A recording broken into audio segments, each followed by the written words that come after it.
ये रहस्यमय जीवन अलग अलग खेल दिखाता है।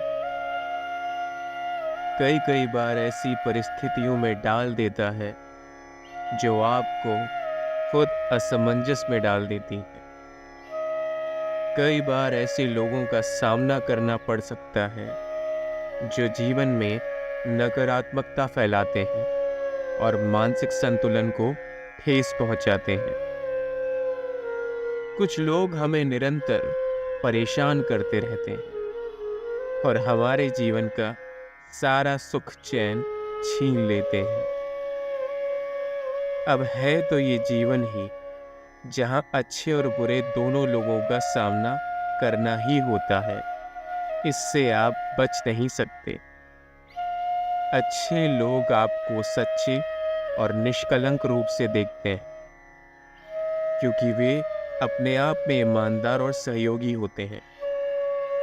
परंतु कई बार कुछ ऐसे लोग आपके जीवन में उतर जाते हैं जो आपको उसी तरीके से देखते हैं जो वो खुद अपने जीवन में है, जैसे कि नाकारा, नालायक और एकदम दुर्व्यवहारी, दुराचारी।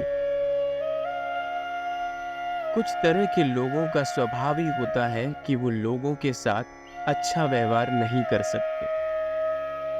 हमेशा दुष्कर्म करना, इधर उधर की बातें करना और गाली गलौज करना, ये सब उनके व्यवहार का हिस्सा है। और सबसे ज्यादा बढ़ावा उन्हें तब मिलता है जब सामने वाला पलट कर जवाब नहीं देता और मौन धारण कर लेता है। ऐसे में नकारात्मक व्यवहार करने का हौसला उन लोगों का बढ़ जाता है। यह आम बात है कि उनके गालियों और आलोचनाओं के कारण हमारी चुप्पी का फायदा उठाया जाता है और वे हमें निरंतर सताते रहते हैं। सबसे पहले यह याद रखें कि बुरा व्यवहार करने वाला इंसान स्वयं को सजाता है। कभी कभी हमारे साथ गालियां देने वाले व्यक्ति का व्यवहार हमें विशेष तरीके से बुरा प्रतीत होता है। वे हमारे साथ गालियां बकते हैं, दुर्व्यवहार करते हैं, कठिनाइयों का सामना कराते हैं और हमारे साथ असहमति का अभिवादन करते हैं। इस तरीके से उनका व्यवहार करने वाले व्यक्ति का ध्यान रखना महत्वपूर्ण है, क्योंकि यह हमें उनके स्वभाव की समझ में मदद कर सकता है।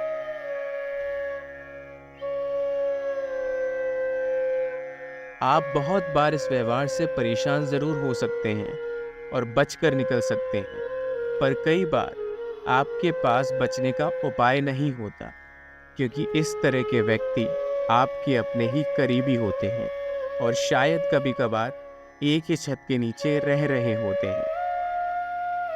यदि आपके साथ किसी व्यक्ति द्वारा किया गया बुरा व्यवहार नया हो रहा है या पहली बार है, तो सबसे पहले आप उन्हें समझाने का प्रयास करें। उन्हें स्पष्ट रूप से बताएं कि आप उनके नकारात्मक व्यवहार के प्रति सहमति नहीं रखते हैं और आप चाहते हैं कि वो इसे तुरंत बंद कर दें। यह स्थिति को सुलझाने का प्रयास करें, लेकिन यदि वे फिर से ऐसा दोहराते हैं तो आपको विचार करना होगा कि वे आपके जीवन में कितने महत्वपूर्ण। यदि कोई व्यक्ति आपके जीवन में इतना महत्व नहीं रखता और उसके बावजूद आपसे दुर्व्यवहार करने की कोशिश कर रहा है, तो फिर रास्ता साफ है। आपको बेहतर पता है कि आपको क्या करना है। जरा सी भी देर और रुककर अपना मान मत गिराइए।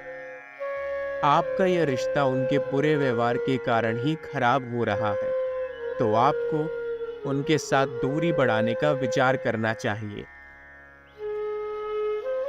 कई बार यह होता है कि हम अपने आप ही गलत व्यवहार करते हैं और फिर हमें अपने दोस्तों या परिवार के सदस्यों से दूरी बनाने का मौका नहीं मिलता, क्योंकि हम उनसे जुड़े होते हैं। या कोई ऐसे व्यक्ति आपके आसपास होते हैं जिन्होंने आपको गंदी गालियां बकी हो या आपके साथ बहुत बुरा व्यवहार किया हो, परंतु आप उनसे पीछा नहीं छुड़ा सकते, क्योंकि वो आपके करीबी होते हैं।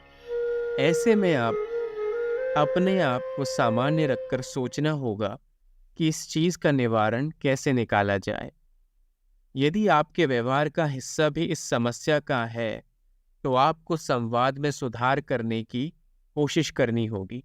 उन्हें ये समझाना होगा कि वो कितने गलत हैं और जो भी वो कर रहे हैं वो उन्हें सिर्फ और सिर्फ अंधेरे में ढकेल देगा।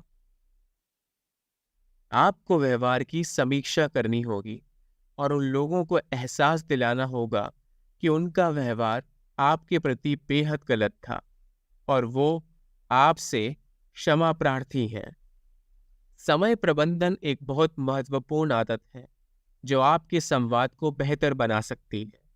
यदि आपको लग रहा है कि आपके बार बार समझाने पर भी आपके करीबी लोग आपसे अभी तक दुर्व्यवहार कर रहे हैं, तो कुछ समय आप रिश्ते को दीजिए, कुछ समय दूरी बना लीजिए। ऐसा करिए कि ना आपको उन्हें देखना पड़े और न उन्हें आपको।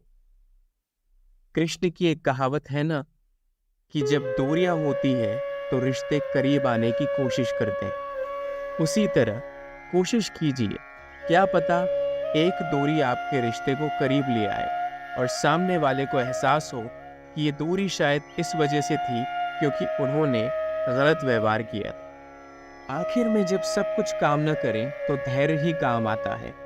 परमात्मा पे टालना ही सबसे बड़ी सीख है और सबसे बड़ा निवारण है। आपके सारे उपाय करने के बावजूद यदि आपको लग रहा है कि आप अब भी सामने वाले के गालियों का शिकार हैं या दुर्व्यवहार का शिकार हैं, तो आप परमात्मा पे टाल दीजिए। ऐसा बिल्कुल नहीं है कि परमात्मा नहीं सुनेंगे। एक न एक दिन ऐसा आएगा जब परमात्मा उन्हें सद्बुद्धि देकर आपके करीब लाएंगे और वो क्षमा प्रार्थी होंगे। आप धैर्य रखिए और इंतज़ार कीजिए कि कभी न कभी इस परिस्थिति का निवारण निकले। याद रखिए, जब चीज़ें आपके हाथ में नहीं होती, तब परमात्मा के हाथ में होती है।